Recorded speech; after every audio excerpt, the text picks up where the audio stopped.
नमस्कार। बहुत पहले की बात है, नौचुकी अपनी राजमंद झील है, वहाँ फिल्मों की शूटिंग हुआ करती थी उस वक्त। तो काफ़ी लोग आते थे, काफ़ी फिल्मों की शूटिंग होती थी और मैं शूटिंग देखने जाता भी था। तो मुझे लगता था कि ये कोई और ही लोग हैं, पूरे पूरे दिन काम करना। और फिर उनको जब मैं थिएटर में आके देखता था, पर्दों पर देखता था, टीवी में देखता था, मेरे को लगता था कि ये दुनिया ही अलग है। अपने राजमंद वालों का तो इसमें कोई काम ही नहीं है। मगर फिर एक नाम ऐसा आया जिसने मेरे को भी गलत साबित किया, जो उन पर्दों पर भी दिखाई दिया। और उसमें भी ऐसा कुछ नहीं कोई जब वहाँ जाके बहुत छोटा मोटा रोल किया हो, मेन लीड में रहे। और उनसे हमने पहले भी आपको मिलवाया था, मगर आज राजसमंद एक्सप्रेस के थ्रू वापस मिलवा रहे हैं। मगर आज थोड़ा सा अलग हम ये कोशिश करेंगे कि मुंबई और मेवाड़ के बीच के उनके तालमेल को जानेंगे। अभी वो क्या प्रोजेक्ट कर रहे हैं उस पर भी बात करेंगे और थोड़े से कुछ रैपिड फायर और कुछ सवाल जवाब करेंगे। कोशिश करेंगे कि आप लोगों तक हम कुछ बढ़िया चीज़ें पहुंचाएं। तो आज हम अभी हमारे साथ है मीनल जी वैष्णव। सबसे पहले तो आपका बहुत बहुत स्वागत राजसमंद एक्सप्रेस पे।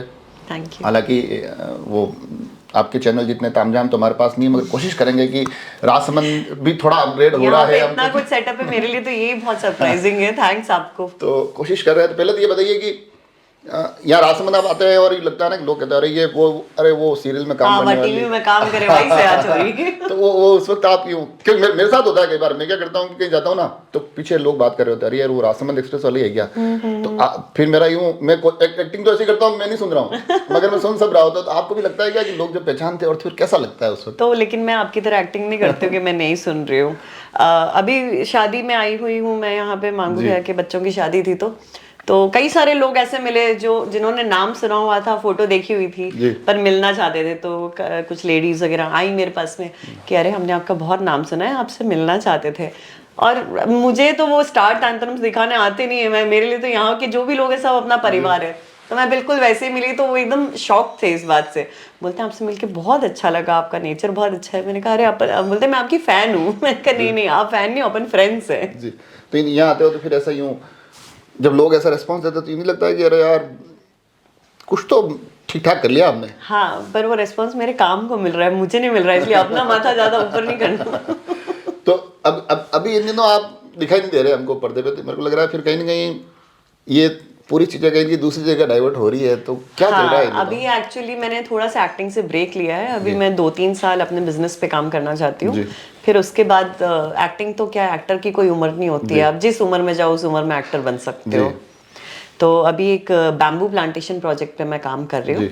ऑफिस हमारा जयपुर में है और हम लोग चिपलून महाराष्ट्र में काफ़ी थाउजेंड्स ऑफ एकर्स लैंड लेकर के वहाँ पर हम बैम्बू की प्लांटेशन कर रहे हैं। वहीं पे इंडस्ट्री सेटअप करेंगे। बॉलीवुड से बिजनेस में आ गए अब आप? मतलब ये बिजनेस फैमिली से हूँ तो हमेशा से बिजनेस खून में था। तो वो तो था कि करना ही है। बॉलीवुड तो अचानक से खुद ही मेरी जिंदगी में आ गया, इसलिए बॉलीवुड को थोड़ा टाइम दे दिया। पर अभी बिजनेस का टाइम है। मेवाड़, बॉम्बे में तो मेवाड़ की याद आती नहीं आती? बहुत आती है, बहुत आती है। मैं तो यहाँ के खाने के लिए तो मैं मरती हूँ। अच्छा। वहाँ पे मैं दाल बाटी बनाती हूँ पर वहाँ पे क्या अवन में बनाते हैं। यहाँ पे जो कंडे वाली बाटी मिलती है उसका जो टेस्ट खाना बनाना पड़ रहा है आपको?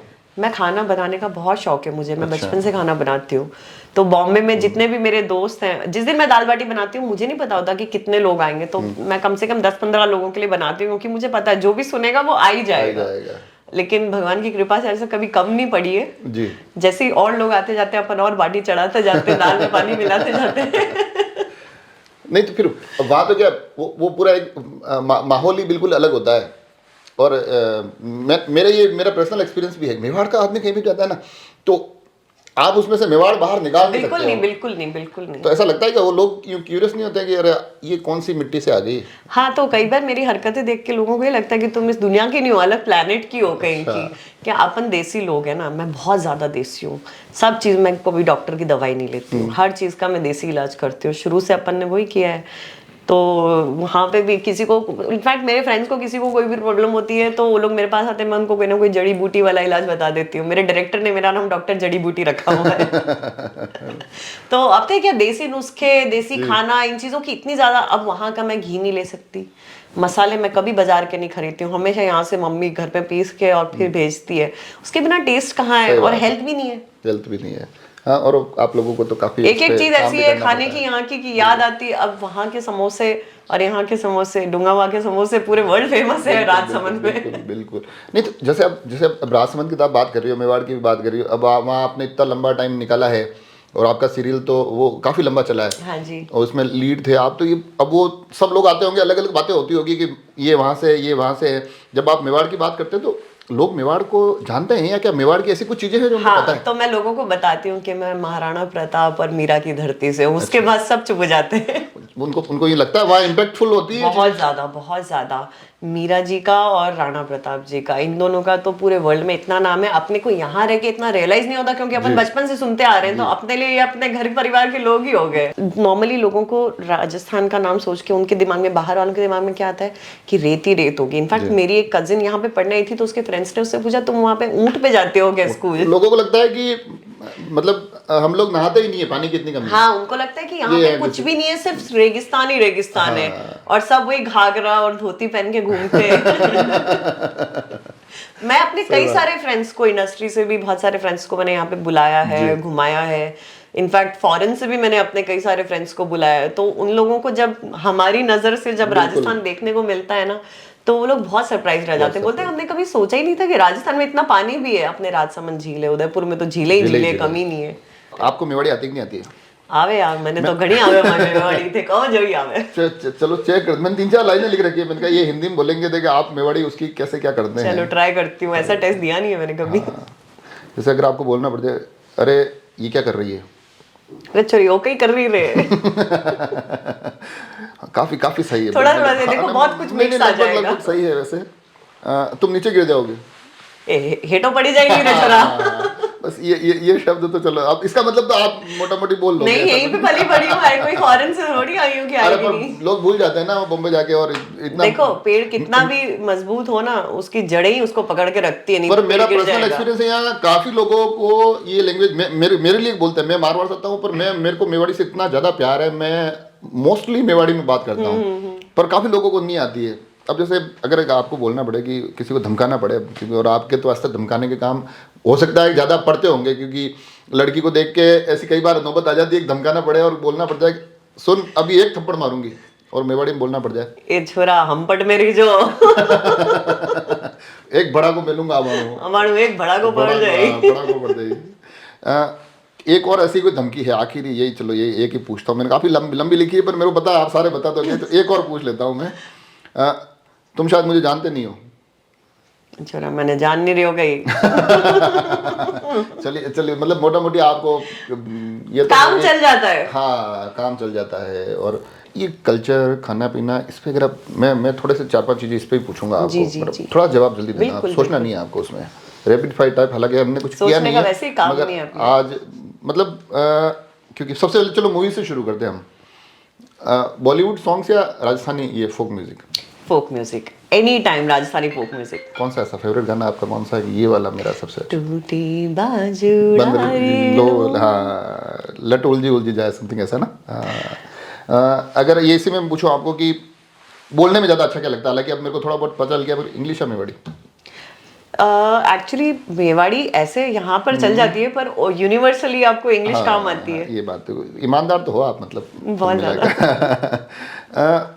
मेवाड़ की अगर, हालांकि वो भी आपने बता दिया मगर अब मैंने लिख लिया है तो पूछ लेता हूँ कि मेवाड़ को जब आप वहाँ बैठते हैं तो ऐसा कौन सा किरदार है जो आपको सबसे ज़्यादा अट्रैक्ट करता है? मुझे मीराबाई से बहुत प्यार है। बहुत। हाँ, मुझे कई बार ऐसा लगता है कि शायद मैं पिछले जन्म में मीराबाई थी। मुझे उनकी जो भक्ति, जो डेडिकेशन, जो सरलता, वो सारी चीजें ना मुझे इतनी अच्छी लगती है। मुझे लगता है कि अगर उसका थोड़ा सा भी आप अपने अंदर उतार सको तो जिंदगी बहुत आसान हो जाती है। और कई बार ऐसा होता है कि बॉलीवुड को भी कुछ इन किरदार, मैं एक मूवी देखता था पहले, 300 मूवी बड़ी फेमस होती है। हाँ। तो उसमें वो होता था कि एक ऐसा हीरो होता था जो सबको, एक वो लोग इकट्ठे होते हैं और बड़ी सेना से टक्कर लेते हैं। और जब मैंने ये मूवी देखी थी तो मेरे को ऐसा लगा कि ये तो हमारे मेवाड़ के कण कण में ऐसी कहानियां बसी हुई बहुत है। सारी हैं, तो अब मीरा का किरदार हो गया, प्रताप हो गए, ये आपको नहीं लगता है कि बॉलीवुड को थोड़ा बहुत इन चीजों पे? देखो अगर मैं आगे जाकर के फिल्म डायरेक्टर प्रोड्यूसर बनी तो मैं महाराणा प्रताप जी पे और मीरा जी पे, इन दोनों पे फिल्म जरूर बनाऊंगी। मुंबई या मेवाड़? मेवाड़, रहना तो मैं यही चाहती हूँ। मुंबई के में काम है इसलिए जाना पड़ता है। अब मुंबई की अगर बात करें तो नौचौकी या जुहू? नौ चौकी जुहू पे तो मैं कभी पानी को छूती भी नहीं हूँ, इतना गंदा हो रखा है वहाँ का पानी। एक्चुअली मुंबई जगह बहुत अच्छी है, पर वहाँ पे क्या भीड़ बहुत ज्यादा है, प्लस अपने लोग सारे यहाँ पे अपने लोग सारे जगह की कोई कमी नहीं है, जगह कोई बुराई नहीं है उस जगह में, लेकिन अपना सब यहीं पर है, तो जहाँ तो अपनापन है वहीं। अपनेपन से जुड़ा हुआ एक सवाल ये भी है कि क्योंकि अभी आपने बताया कि शादी में आए हुए हैं आप, तो मुंबई की तो हम पार्टीज के फोटो वीडियो देखते हैं, कई लोग तो सोचते हैं कि वास्तव में मतलब हम वो पूरी ग्लैमर हाँ, से भरी हुई होती वो वाली पार्टीज या अपनी शादी यहाँ में बड़ी नहीं, शादी? यहाँ की शादी मैं इनफैक्ट पार्टीज में मुंबई में जाती नहीं हूँ, मुझे बस डांस का शौक है, तो कभी क्लबिंग जाती हूँ, उसके अलावा जो फिल्मी पार्टीज होती हैं कभी नहीं जाना पसंद करती। चलिए एक सवाल और है कि दाल बाटी या डूंगा के समोसे?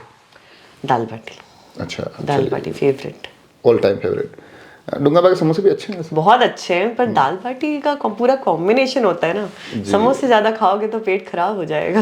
हाँ नहीं, पर मोंटी भाई हमारे रेगुलर वो व्यूअर है, आप ध्यान रखना थोड़ा सा। मेरे को वैसे जाते ही थोड़ा तवज्जो देते हैं नहीं ये सुन के तो, लेकिन समोसे मैं सिर्फ वहीं के खाती हूँ, डूंगा बाकी समोसे ही खाती हूँ, क्योंकि उनके होते हैं तीखे बढ़िया एकदम। बात आपने सेट कर दी वैसे। हाँ, मुझे तीखे समोसे, मुझे ना ये मीठे मीठे से समोसे जो मिलते हैं वो नहीं अच्छे लगते, मुझे यही अच्छे लगते हैं एकदम तीखे, मुझे मीठे का शौक नहीं है। पर वो उन्होंने रेट बढ़ा दिया अभी।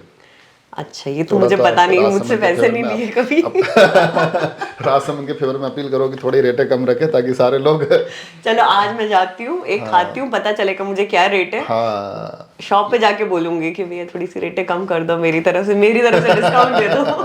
तो अब ये मूवीज का हो गया, अपनी यहाँ की सारी बातें हो गई। एक चीज ऐसी जिस पे मैं बात करना चाहता था, और उस पर बात करते हुए मेरे को सबसे ज्यादा खुशी हो रही है, क्योंकि मैं भी थोड़ा बहुत कुछ छोटी मोटी जोड़ तोड़ कर लेता हूँ। तो ये कविताओं का शौक कहाँ से आ गया? वो बचपन से था एक्चुअली। मैं जेके स्कूल में पढ़ती थी 6th क्लास से, उसके पहले गांधी सेवा सदन में पढ़ी हूँ। 6th क्लास में हमारी एक मैम थी, मागन मैम, तो उन्होंने पहली बार हमको एक 4 लाइन की कविता के बारे में बताया था, लिमरिक बोलते हैं उसको। तो वहाँ से वो समझ में आया कि अच्छा, अलग अलग तरह की कविता का अलग अलग मीटर होता है और उसके हिसाब से लिखी जाती है। तो मैम ने एक हमको बताई, तो अब शौक चढ़ गया, तो उसके ऊपर खूब सारी लिख के मैम को दी। फिर तब से फिर शौक चढ़ गया, हिंदी इंग्लिश जो बोले उसमें बनाने का। फ्रेंड्स के लिए भी लिखती थी, स्कूल मैगजीन में देनी होती थी, तो सबको जरूरी होता था कुछ ना कुछ देना, तो मेरे फ्रेंड्स मुझे मस्का लगाते थे, यार हमारे लिए भी लिख दे। मैं चाहता हूँ कि क्योंकि आपकी कविता वैसे मैंने पढ़ रखी है फेसबुक पे, और मेरे को अच्छा लगता है कि जब इस तरह की कविता है, कुछ जेन्युइन चीज़ आती है ना। एक्चुअली मैं ना सोच के नहीं लिखती हूँ, मैं क्या होता है मेरे साथ कैसे होता था कोविड में, मैं बर्तन धो रही होती थी और मुझे अचानक से 2 लाइनें आ जाती थी, फिर मैं जाके जब उनको लिखती थी तो फिर वो अपने आप धड़ आगे से आगे आने लगती थी, फिर मुझे लगता था बहुत लंबी हो गई, अब रोक दो। नहीं, पर ये इस पूरी चीज़ में भी मैं चाहता हूँ कि जो लड़कियाँ हमारे इधर से कहीं कुछ कोशिश कर रही हो कि मैं वहाँ बॉम्बे जाऊँ या कुछ करूँ, तो ये ध्यान रखना, बर्तन भी धोती हूँ, खाना भी बनाती हूँ। बर्तन भी धोती है, खाना भी बनाती है, अपने को मतलब ग्राउंड धरातल पे रहना है, ग्राउंडेड रहना है अपने को, आपकी जिंदगी आसान रहती है, हवा में नहीं उड़ना है अपने को। सब काम करती हूँ मैं, घर में खाना बनाना, साफ सफाई करना, बर्तन धोना, सब कुछ। कविता आपकी, मैं बोलने वाला नहीं हूँ मैं। एक मिनट मैं निकालती हूँ। तो आज तक बहुत कुछ किया पर समझ नहीं पाई कि असल में मुझे करना क्या है। बस कल से आज और आज से कल में भटकती रही। कुछ तो था जिसे कभी खोया नहीं था, फिर भी उसकी तलाश थी। कुछ था जो पता नहीं था क्या है, फिर भी उसकी आस थी। पर अब ये तलाश पूरी हुई। अब मैं जानती हूँ कि मुझे क्या चाहिए। अब मैं जानती हूँ कि मैं क्या करना चाहती हूँ। अब मैं अपनी अंतरात्मा के वजूद को पहचानती हूँ। अब मैं किसान बनना चाहती हूँ, मिट्टी में नहाना चाहती हूँ, खेत की मेड़ों पर चलना चाहती हूँ, धरती की कोख में पनप रहे प्राण को फसलों में लहलहाना चाहती हूँ, नई कोपलों के फूटने पर उत्सव मनाना चाहती हूँ, अपने पशुधन को स्त्रीधन सा सहेज कर रखना चाहती हूँ, अपनी परंपरा, अपनी धरोहर, अपनी धरा के आगे नतमस्तक होकर जिस मिट्टी से रची हूँ उसी में बस जाना चाहती हूँ। अब मैं अपने गांव जाना चाहती हूँ। मतलब मैं इसको एज ए ऑडियंस सुन रहा था, मैं ये नहीं लग रहा था कि मेरे को मेरे कोई प्रोग्राम के लिए कोई नहीं, तो मैंने कोई तैयारी भी नहीं की थी। बट मैं कह रहा हूँ कि बहुत बेहतरीन कविता है। मतलब मेरे को ऐसा लग रहा है कि राजसमंद वैसे भी कविताओं के हिसाब से बड़ी एक बेहतरीन साहित्य की बहुत अच्छी जगह है, और मेरे को लग रहा है कि अब उसमें अगर आप ये अगर लास्ट वाली लाइन अप्लाई कर लेंगे ना कि मैं अपने गांव रहना चाहती हूँ, तो ये गांव आपको बड़े ही वार्मली लेने वाला है कि हमारी टीम में एक मेंबर और बहुत बिल्कुल बेहतरीन बिल्कुल, तरीके से आप जुड़ सब गया। लोग मेरा परिवार हो, मैं तो यहाँ पे हमेशा ही हूँ। तो हम कोशिश करेंगे आने वाले किसी समय में आपको एज ए इन कविताओं के माध्यम से भी लोगों तक आप पहुँचे, तो Thank क्योंकि ये चीज़ भी हमको लग रहा है कि आपकी एक्टिंग के पैरेलल ही आप में बेहतरीन है। जी, थैंक यू वेरी मच। जी, तो आपने पहले तो हमको टाइम दिया, और राजसमंद एक्सप्रेस इसलिए भी थैंक्स करना चाहता है आपको कि जब हम लोगों ने सिर्फ स्टार्ट किया था तब भी आपने हमको इतना ही अच्छे से कि भाई हाँ आ जाइए, आप इंटरव्यू ले लीजिए, और उस वक्त भी हमारे लिए बहुत बड़ी बात थी, आज भी हमारे लिए बहुत बड़ी बात है। तो सबसे पहले राजसमंद एक्सप्रेस की तरफ से बहुत मैं आपको थैंक्स बोलता हूँ कि आपने हमको टाइम दिया, और ऑडियंस से भी, क्योंकि इतना सहजता से बातें करना, और जो कविता लिखी ना, हम तमाम चीज़ें पर बात कर लेंगे कि एक्टिंग, बॉलीवुड, आपके जिस नए बिजनेस, तमाम चीज़ों को बात करने के बावजूद भी अगर एक लाइन इस इंटरव्यू से यहाँ से हमको लेके जानी चाहिए, तो यही कि हमें अपनी जड़ों को नहीं भूलना चाहिए। आप कहीं भी चले जाओ, आपका घर बिल्कुल, तो आपका घर ही रहता है। बस, और उस सुकून भी वहीं है। तो उम्मीद करते हैं कि इस इंटरव्यू के माध्यम से कुछ चीज़ें हमने सीखी भी होगी, और बाकी हमने एक खूबसूरत चेहरे को तो आपसे रूबरू करवाई है, तो उसके लिए आप राजसमंद एक्सप्रेस को अब तो सब्सक्राइब कर ही लीजिए। जुड़े रहे राजसमंद एक्सप्रेस से। धन्यवाद।